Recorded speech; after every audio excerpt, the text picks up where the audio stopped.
खबरों के पीछे की असल खबर जानना चाहते हैं तो देखते रहिए पॉइंट ब्लैंक बाय पुष्पेंद्र। क्या सही क्या गलत, फैसला होगा आपका।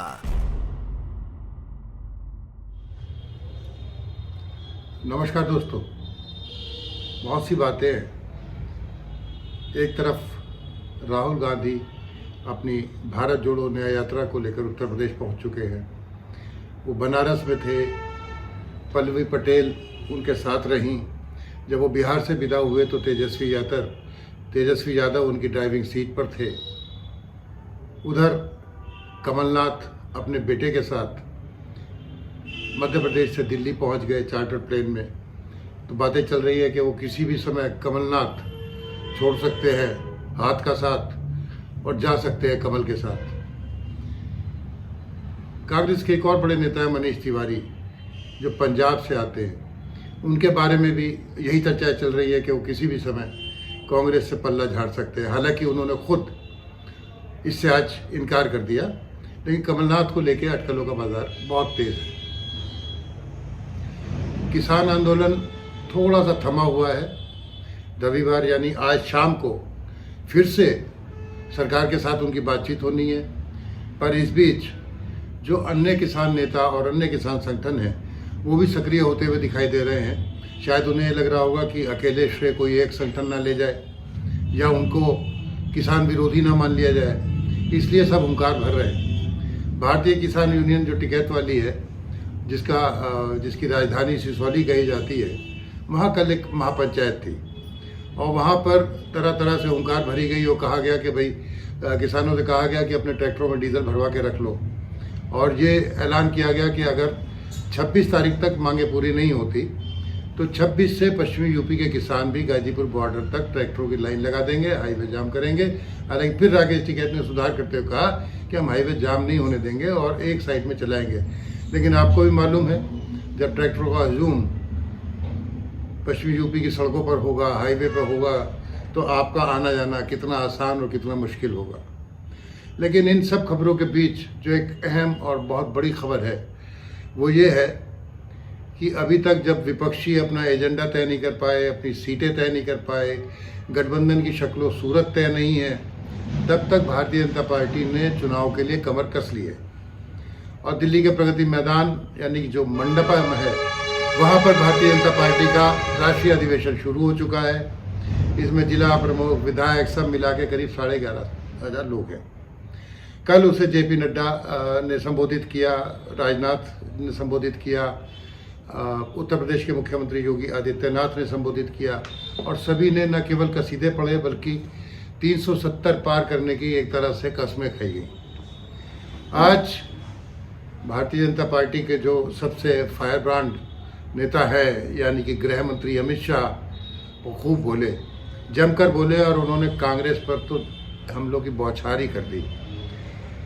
दूसरे दिन रविवार को गृह मंत्री अमित शाह ने संबोधित किया। करीब 56 मिनट का उन्होंने भाषण दिया और प्रधानमंत्री मोदी के 10 साल की उपलब्धि, रामलला की प्राण प्रतिष्ठा, कांग्रेस, राहुल गांधी, भ्रष्टाचार, परिवारवाद, इंडिया अलायंस और 2024 के लोकसभा चुनाव पर बातचीत की। शाह ने कांग्रेस पर कहा कि इन लोगों ने अपनी सरकार रहते जमीन से आसमान और समंदर तक घोटाले किए। शाह ने इंडिया अलायंस पर निशाना साधते हुए कहा, विपक्षी दलों का ये गठजोड़ सिर्फ 7 पारिवारिक पार्टियों का गठबंधन है और उसे सिर्फ अपने परिवार की चिंता है। उन्होंने ऐसे में सनातन को लेके और जो अभी हाल ही में कर्नाटक से आवाज़ उठी थी कि उत्तर को ज़्यादा सुविधाएं मिलती है, दक्षिण भारत को कम मिलती हैं और ये अलग हो जाना चाहिए, पर लेकर भी बहुत तीखे हमले उन्होंने बोले। उन्होंने कहा कि कांग्रेस ने उसका खंडन तक नहीं किया और उसके अगर साथ नहीं खड़े हुए तो उसकी कोई निंदा भी नहीं की, उनका ये कहना था। उन्होंने यूपीए सरकार के 10 साल के कार्यकाल के दौरान भारतीय अर्थव्यवस्था पर एक श्वेत पत्र फिर जारी किया और राम जन्मभूमि पर रामलला की प्राण प्रतिष्ठा के लिए प्रधानमंत्री मोदी का अभिनंदन करते हुए कहा कि प्रस्ताव पेश किया और अधिवेशन का समापन भी आज मोदी के भाषण के साथ ही होगा। शाह ने दावा किया कि मोदी के 10 साल के शासनकाल में समग्र विकास हुआ। उन्होंने कहा कि इस देश ने 75 साल में 17 लोकसभा चुनाव, 22 सरकारें और 15 प्रधानमंत्री देखे। देश में हर सरकार ने अपने समय पर विकास करने का प्रयास किया, लेकिन किसी कन्फ्यूज़न के बिना ये कह सकता हूँ कि समग्र विकास, हर क्षेत्र का विकास और हर व्यक्ति का विकास करने का काम केवल नरेंद्र मोदी जी के 10 वर्षों में हुआ है। ये उन्होंने दावा किया। हर किसान को हर साल 6,000 रुपये देना, अर्थव्यवस्था को 11वें नंबर से 5वें पर ले आना, ये भी काम मोदी जी ने किया। उन्होंने कहा कि 2047 के बाद का भारत कैसा होगा, पीएम मोदी का ये संदेश लेकर हम हर क्षेत्र में, चुनाव क्षेत्र में जाएंगे। उन्होंने ये भी कहा कि जो 370 का नारा है, अगर हम इसे पार करते हैं तो यही डॉक्टर श्यामा प्रसाद मुखर्जी को सच्ची श्रद्धांजलि होगी। उन्होंने ये भी दावा किया कि नक्सलवाद, उग्रवाद और आतंकवाद अब आखिरी सांसें गिन रहा है। उन्होंने कहा कि मोदी ने देश को भ्रष्टाचार, तुष्टीकरण, जातिवाद, वंशवाद आदि से मुक्ति दिलाई है। ये दावे उन्हें करने भी चाहिए, और अगर जनता इसे मानती है तो फिर से जो उनका एक उद्घोष है 400 पार एनडीए और 370 पार भारतीय जनता पार्टी, तो वो परिणाम भी जनता उसी का रूप देगी अगर वो उनकी बातों को सच मानती है। उन्होंने फिर कांग्रेस पर हमला बोलते हुए कहा कि कांग्रेस के नेतृत्व में सारी परिवारवादी पार्टियों का ही ये गठबंधन घमंडिया गठबंधन है। उन्होंने 2G, 3G, 4G पार्टियां हैं। 2G का मतलब घोटाला, 2G का मतलब 2 जनरेशन पार्टी, 4 पीढ़ी तक इनका नेता नहीं बदलता, ये बातें सारी उन्होंने कही।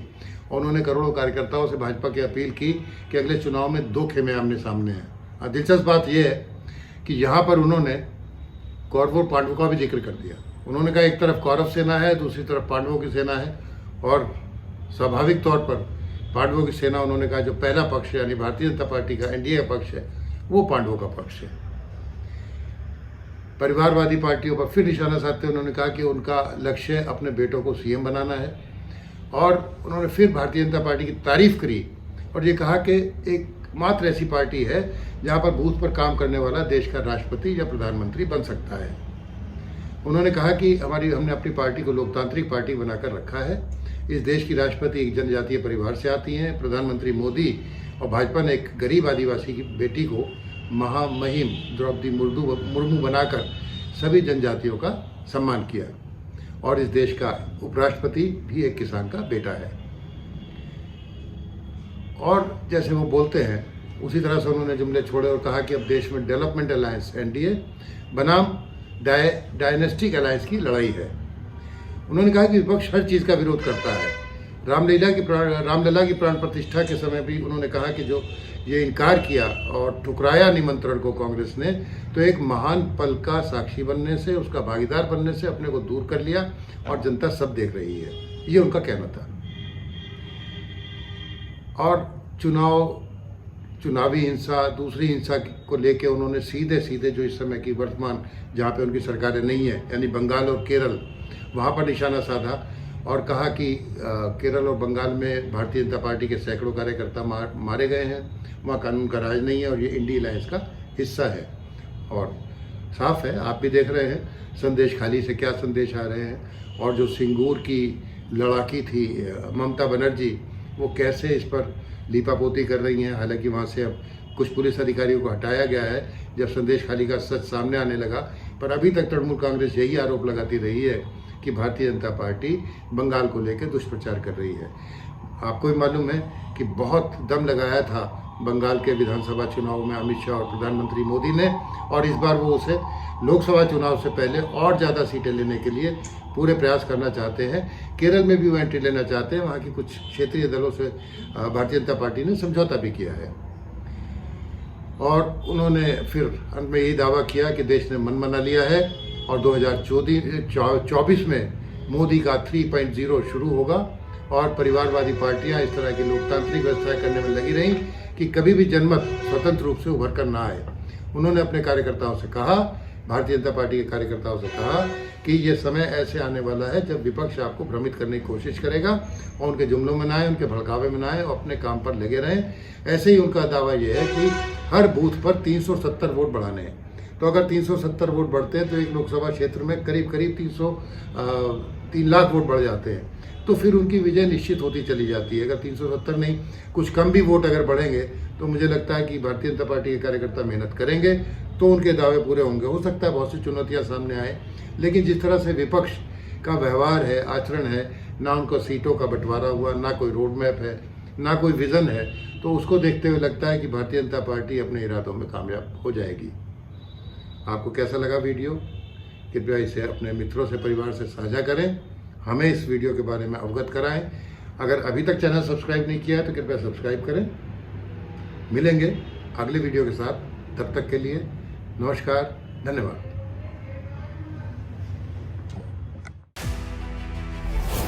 खबरों के अंदर की खबर, ना काहू से दोस्ती, ना काहू से बैर। सुर्खियों का मतलब क्या है? खबरों के पीछे की असल खबर जानना चाहते हैं तो देखते रहिए पॉइंट ब्लैंक बाय पुष्पेंद्र।